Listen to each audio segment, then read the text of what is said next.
বুদ্ধ ও ভিখারি। অনেক দিন আগের কথা। এক ভিখারি খাবার জমা করার চেষ্টায় ছিল, কিন্তু রোজ লক্ষ্য করত যে খাবার উধাও হয়ে যাচ্ছে। একদিন সেই ইঁদুরটাকে ধরল যে খাবার চুরি করত। এই যে ইঁদুর, আমার খাবার চুরি করছিস কেন? আমার ঘর বাড়ি নেই, যা গিয়ে বড় লোকের বাড়ি থেকে চুরি কর, ওরা তো এসব খেয়ালও করবে না। তোমার খাবার চুরি করা আমার ভাগ্যে লেখা আছে। কি? কেন? কারণ তোমার ভাগ্যে আছে যে তুমি শুধু ৮ গুণই খাবার বাঁচাতে পারবে। সে তুমি যতই ভিক্ষা করো না কেন, এটাই তো নিয়ম আমাদের। তুমি অতটুকুই বাঁচাতে পারবে, জানো তো? গৃহহীন মানুষটা অবাক হলো আর দুঃখও পেল।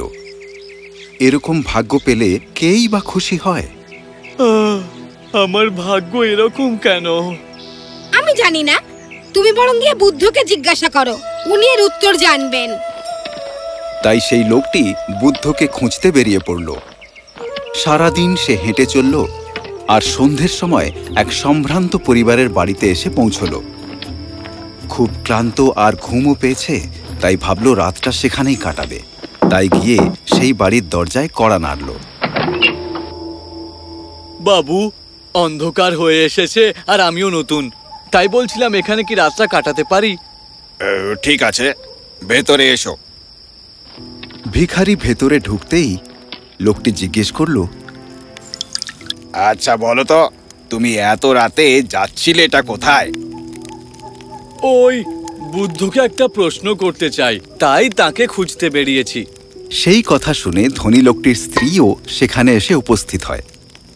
আমাদের হয়ে বুদ্ধকে একটা প্রশ্ন করতে পারবে? ও আচ্ছা, আমি অবশ্যই ওনাকে জিজ্ঞাসা করব।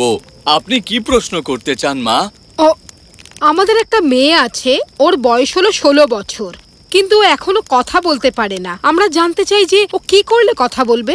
পরের দিন সকালে তাদের ধন্যবাদ জানিয়ে আর কথা দিয়ে যে সে বুদ্ধকে তাদের মেয়ের কথা জিজ্ঞেস করবে, লোকটি বেরিয়ে পড়ল। ভালো থাকবেন।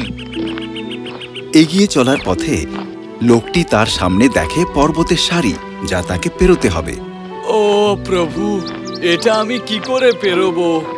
একটা পাহাড়ে ওঠার পর তার অদ্ভুত একজনের সঙ্গে দেখা হয়। শুনছেন, আমাকে এটা পেরোতে সাহায্য করবেন? উঠে এসো। ভিখারি একটা জিনিসের উপর লাফিয়ে উঠে ওই অদ্ভুত লোকটার পেছনে বসে। তারপর অদ্ভুত লোকটা তাকে নিয়ে একের পর এক পাহাড় পেরিয়ে উড়ে যেতে লাগল। উড়ে যেতে যেতে অদ্ভুত লোকটা তাকে জিজ্ঞেস করল, তুমি যাচ্ছটা কোথায়? তুমি কেন এই পর্বতের সারি পেরিয়ে যেতে চাও? আমি বুদ্ধর সঙ্গে দেখা করতে যাচ্ছি আর আমার একটা প্রশ্ন আছে, আর প্রশ্নটা হলো আমার ভাগ্যের বিষয়ে। ও তাই নাকি? আমার হয়ে বুদ্ধকে একটা প্রশ্ন করবে তুমি? আমি 1000 বছর ধরে স্বর্গে যাওয়ার চেষ্টা করছি। আমার শিক্ষা অনুযায়ী আমার স্বর্গে পৌঁছে যাওয়ার কথা। একটু বুদ্ধকে জিজ্ঞেস করবে যে কি করলে আমি স্বর্গে যেতে পারবো। হ্যাঁ হ্যাঁ, অবশ্যই আপনার প্রশ্ন জিজ্ঞেস করব।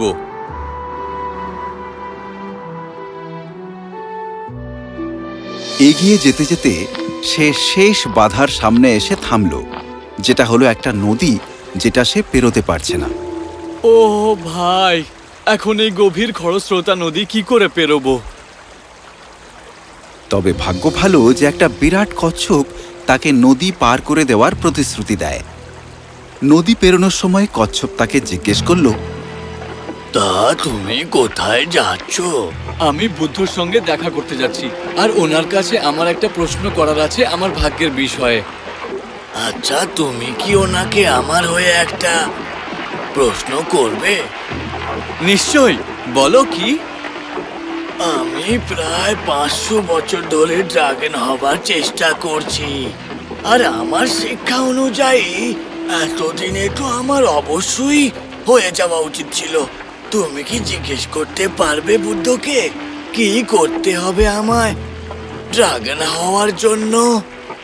ধন্যবাদ কচ্ছপ ভাই, আমাকে নদী পার করিয়ে দেবার জন্য। আরে ঠিক আছে। আর হ্যাঁ, আমার প্রশ্নটা ভুলো না কিন্তু। না, ভুলবো না। আমি তোমার কথাও জিজ্ঞেস করব। গৃহহীন ছেলেটি বুদ্ধের খোঁজে এগিয়ে চলল আর অবশেষে সেখানে পৌঁছল যেখানে তিনি থাকেন। ভিখারি ছেলেটি মাঠের সামনে দাঁড়িয়ে দীর্ঘশ্বাস নিল আর বলল, শেষ পর্যন্ত আমি মহান বুদ্ধের দেখা পাবো। ভিতরে যাই। তাই সে ভেতরে ঢুকল। সে খুবই উদগ্রীব। সে তার ও অন্যদের প্রশ্ন জিজ্ঞেস করবে বলে যেইমাত্র ঢুকে বুদ্ধের সামনে নতজানু হল। আমার শুভেচ্ছা গ্রহণ করুন বুদ্ধদেব। আমি বহু বহু দূর থেকে এসেছি। আপনাকে কয়েকটি প্রশ্ন করতে চাই, জিজ্ঞেস করতে পারি প্লিজ? অবশ্যই পারো, কিন্তু আমি তোমার 3টে প্রশ্নেরই উত্তর দেব। শুধু 3টে প্রশ্ন। ছেলেটি চমকে উঠল, কারণ তার কাছে তো 4টে প্রশ্ন আছে। কিন্তু আমার 4টে প্রশ্ন, তাহলে এখন আমি কি করি? তাই সে ভালো করে ভাবল।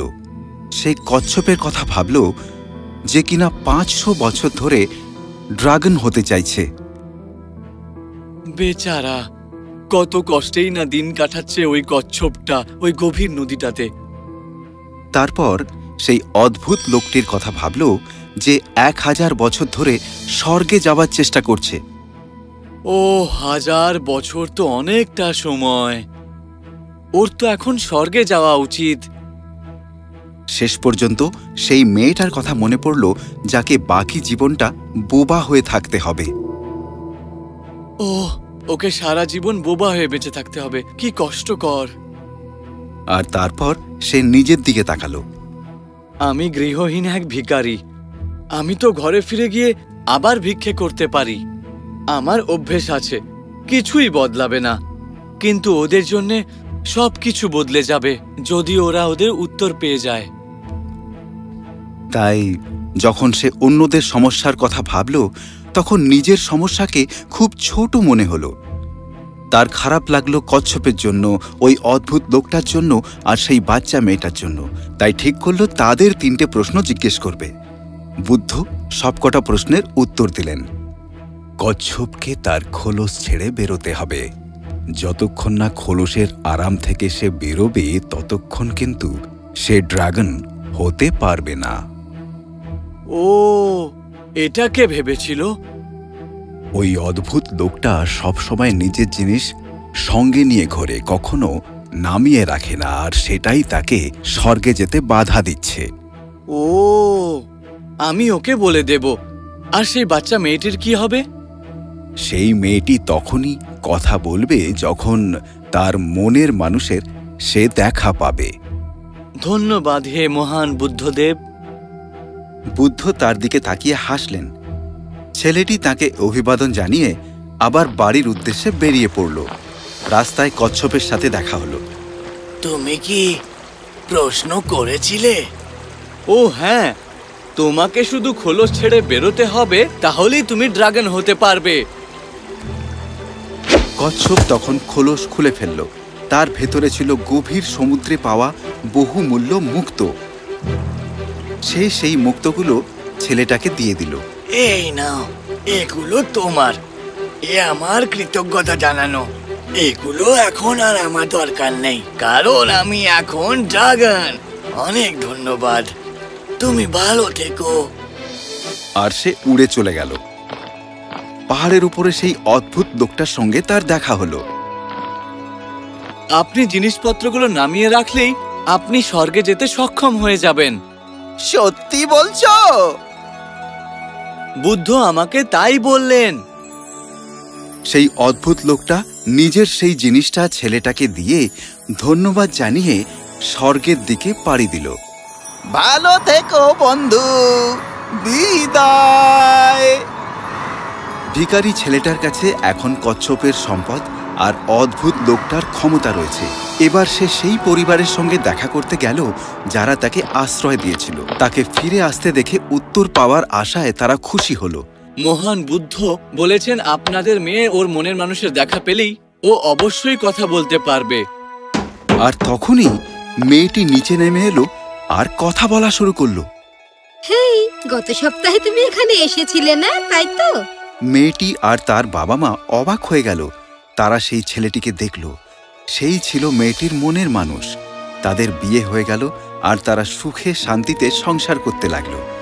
তাই মনে রেখো বন্ধুরা, জগতে তুমি যত ভালো কাজ করবে তার প্রতিদানও তত ভালো পাবে।